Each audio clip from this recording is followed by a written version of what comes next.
दर्शकों, आज की यह कहानी सुनने के बाद आपकी जिंदगी बेहद ही आसान हो जाएगी। जिंदगी को कैसे जीना चाहिए और खुशी खुशी कैसे बड़ी से बड़ी सफलता प्राप्त की जा सकती है, इसके पीछे का एक गहरा रहस्य आज मैं आपको एक कहानी के माध्यम से सुनाऊंगा। तो चलिए कहानी की शुरुआत करते हैं। दोस्तों, महात्मा बुद्ध कहते हैं कि शांति हमारे भीतर है, शांति हमारे अंदर से आती है, इसे बाहर ढूंढना व्यर्थ है। लेकिन अगर आप आज के समय की बात करेंगे तो आज हर एक मनुष्य केवल दौड़ में लगा हुआ है। उसे दौड़ना पसंद है, वे दूसरों से आगे निकलना चाहता है और दूसरों से कुछ अलग मुकाम बनाना चाहता है। लेकिन वह यह भूल चुका है कि जिस रास्ते पर वह दौड़ रहा है वह रास्ता कभी खत्म नहीं होता और ना ही आपको कभी मंजिल मिल पाएगी, क्योंकि यह रास्ता अनंत है, इसका कोई अंत नहीं। अंतिम समय में भी जब हम अपने आप को देखते हैं तो हम अपने आप को वही रास्ते पर खड़ा ही पाते हैं जहां से हमने इसकी शुरुआत की थी। हालांकि यह सच जानकर भी लोगों को कोई फर्क नहीं पड़ता। वह तो इस रेस में, इस दौड़ में जितना चाहते हैं, वह अपने आप को श्रेष्ठ साबित करना चाहते हैं। जब कोई उनसे पूछता है कि तुमने अपने जीवन में क्या हासिल किया, तब हम अपना बखान करने से कभी पीछे नहीं हटते। हम इसका जवाब कुछ इस तरह से देते हैं कि हमने अपने जीवन में यह हासिल किया, मैंने अपने जीवन में वह हासिल किया, मैंने इस मुकाम को पाया है, मैंने इतने वर्षों की तपस्या के बाद इस पौधे को हासिल किया है। लेकिन इस बात का असली मतलब केवल वही समझा सकता है जिसने ये सब कुछ पाने के चक्कर में अपने समय को गवा दिया और अभी भी वह इस दौड़ में दौड़ रहा है, क्योंकि उसे अपनी मंजिल अभी तक नहीं मिली।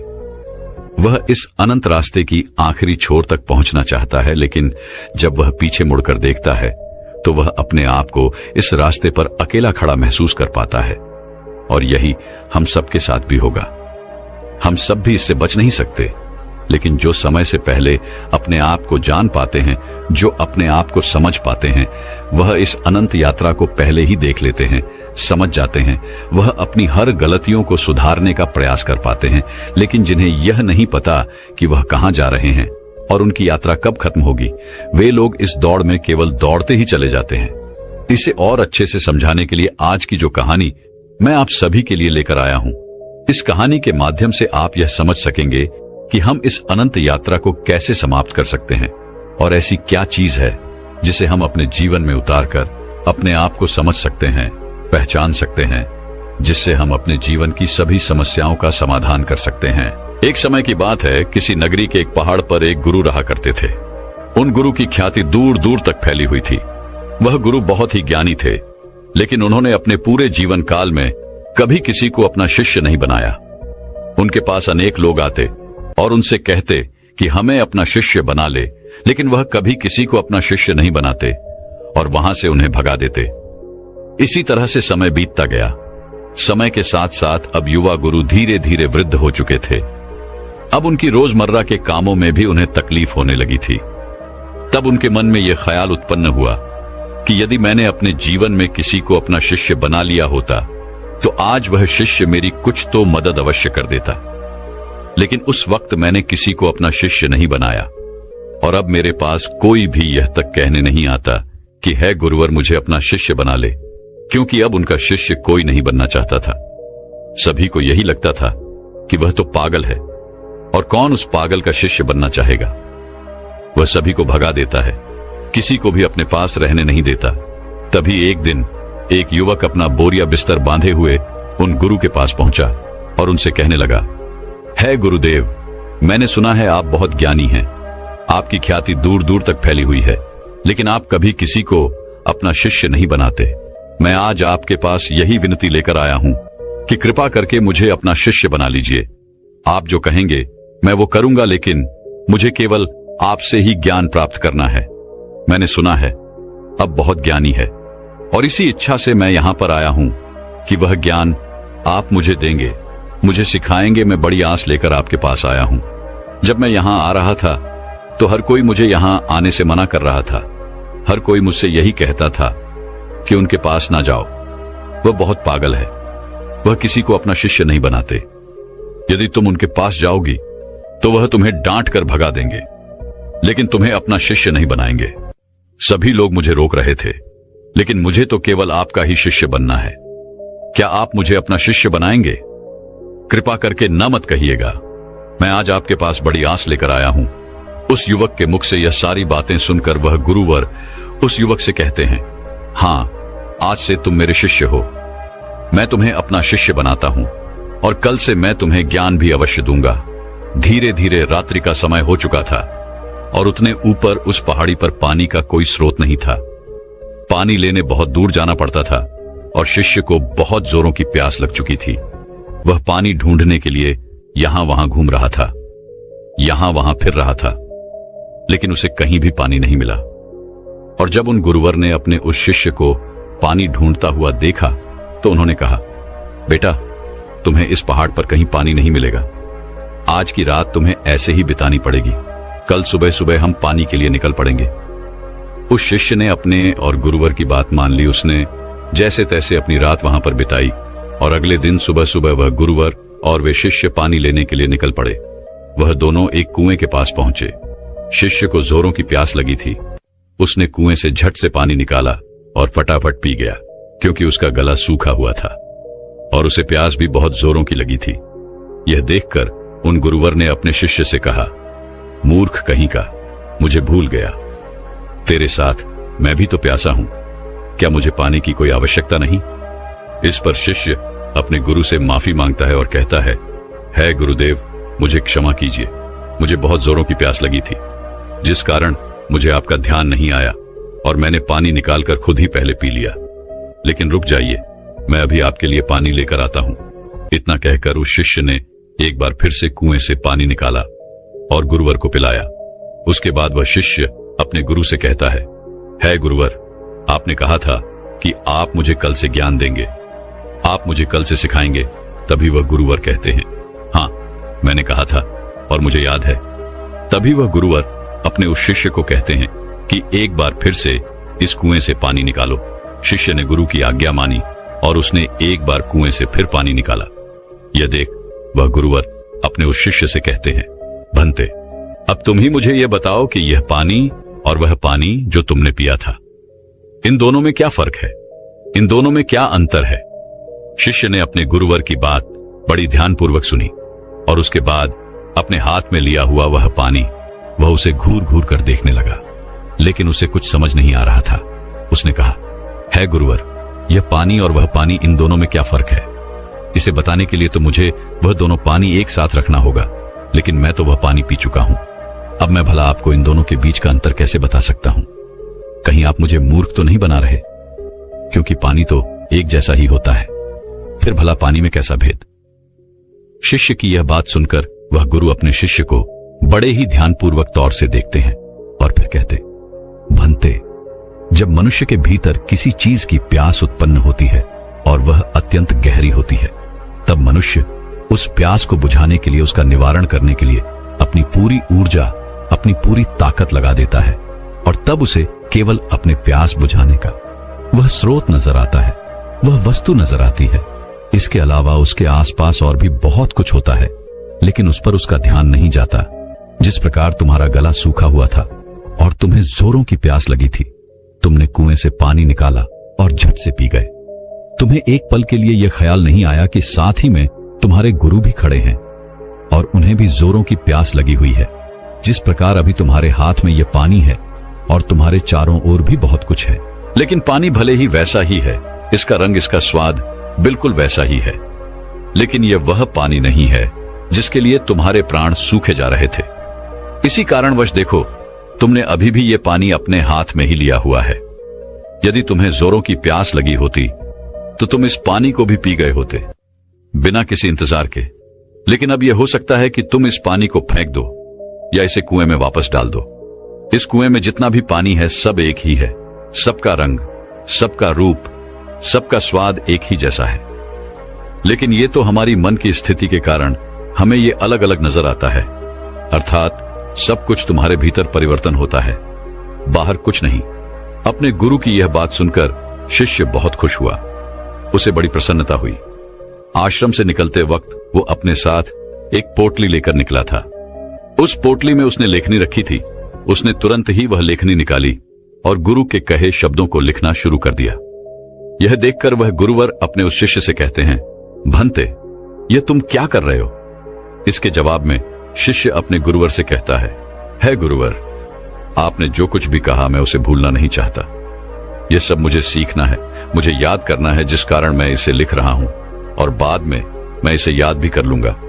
तभी तो मैं ज्ञानी बन पाऊंगा, तभी तो मैं लोगों को ज्ञान बांट सकूंगा। अन्यथा यदि मैं ही आपकी बातों को भूल गया, अपने जीवन में उसे नहीं उतार पाया, तो फिर मेरा यहां पर आना व्यर्थ हो जाएगा। गुरु ने अपने उस शिष्य की सारी बातें ध्यानपूर्वक सुनी और उसके बाद वह अपने शिष्य से कहते हैं, भंते, ये सब तो ठीक है, लेकिन अब चलो, आश्रम चलने का वक्त हो चुका है और फिर हमें अभी भिक्षाटन के लिए भी तो जाना है। इतना कहकर वह गुरु और शिष्य वापस आश्रम की ओर लौट गए और रास्ते में ही उन्होंने भिक्षा भी मांग ली। दोनों जब आश्रम पहुंचे, उस भिक्षा का लुत्फ उठाया। रात में उसे खाकर वह लोग सो गए। अगले दिन सुबह सुबह उन गुरुवर ने अपने शिष्य को जगाया और कहा, चलो हमें कुएं के पास फिर जाना है। इतना कहकर शिष्य और वह गुरुवर उस कुएं की ओर निकल पड़ते हैं। कुछ देर बाद जब वह कुएं के पास पहुंचते हैं तो गुरुवर अपने शिष्य से कहते हैं कि पानी निकालो। वह शिष्य अपने गुरुवर की आज्ञा का पालन करते हुए उस कुएं से थोड़ा पानी निकालता है। तभी वह गुरुवर अपने उस शिष्य से कहते हैं, भंते, कल जो तुमने पानी पिया था और आज जो तुमने पानी निकाला है, इन दोनों में क्या फर्क है? क्या तुम मुझे बता सकते हो? इस पर शिष्य तुरंत ही अपनी उस पोटली को निकालता है जिसमें उसने वो सारी बातें लिखी होती हैं। जब गुरु ने उसे वो सारी बातें बताई थी कि जब मनुष्य को किसी चीज की प्यास उत्पन्न होती है तो वो उसे मिटाने की हर मुमकिन कोशिश करता है और उसके आसपास बहुत कुछ होता है, लेकिन वह उसे देख नहीं पाता। वह यह पढ़ ही रहा था कि तभी उन गुरु ने अपने उस शिष्य से कहा, मूर्ख, क्या कर रहे हो? वह शिष्य कहता है गुरुवर, जैसा कि आपने मुझे बताया था, मैं उसी ज्ञान को दोहरा रहा था और आपको आपके सवाल का जवाब देने का प्रयास कर रहा था। तभी वह गुरुवर अपने उस शिष्य से कहते हैं, मूर्ख, इस पानी को सूंघो, इस पानी में से दुर्गंध आ रही है। शिष्य ने अपने गुरु की आज्ञा मानी। उसने तुरंत ही उस पानी को सूंघा। उसमें से सचमुच बदबू आ रही थी, मानो वह पानी सड़ चुका हो। तभी वह गुरु कुएं की ओर आगे बढ़ते हैं और कुएं में झांक कर देखते हैं तो उसके अंदर एक जीव मरा पड़ा था। जैसे तैसे उन गुरुवर ने और उस शिष्य ने मिलकर उस जीव को कुएं से बाहर निकाला और उस जानवर की ओर इशारा करते हुए और गुरुवर अपने शिष्य से कहते हैं, भंते, क्या तुम इसे देख पा रहे हो? इस पर शिष्य कहता है, हां गुरुवर, मैं इसे देख पा रहा हूं। तभी वह गुरुवर कहते हैं, इस पृथ्वी पर जिसने अब भी जन्म लिया है उसकी मृत्यु निश्चित है। वह एक न एक दिन मृत्यु को अवश्य प्राप्त होता है। जब एक मनुष्य जन्म लेता है तो उसका जीवन संपूर्ण होता है और मृत्यु शून्य होती है। लेकिन धीरे धीरे जैसे जैसे समय बीतता जाता है, एक एक दिन ढलते जाते हैं, जीवन घटने लगता है और मृत्यु संपूर्ण होती जाती है। किसी की भी मृत्यु यूं ही अचानक नहीं हो जाती। जब कोई भी प्राणी जन्म लेता है तो उसके जन्म से ही यह प्रक्रिया शुरू हो जाती है और अंततः हमारी यात्रा जन्म से मृत्यु तक अपना सफर तय कर लेती है। हाँ, यहाँ पर यह जरूर होता है कि किसी के लिए तेज प्रक्रिया होती है और किसी के लिए यह प्रक्रिया धीमी होती है, लेकिन यह प्रक्रिया सभी के लिए काम करती है और सभी को एक ना एक दिन जन्म से लेकर मृत्यु तक का यह सफर तय करना ही पड़ता है। शिष्य ने एक बार फिर से अपनी लेखनी निकाली और गुरु की इन सभी बातों को लिखना शुरू कर दिया। तभी वह गुरु हैं, क्रोधित होते हुए अपने उस शिष्य से कहते हैं, चलो कुएं की ओर चलो।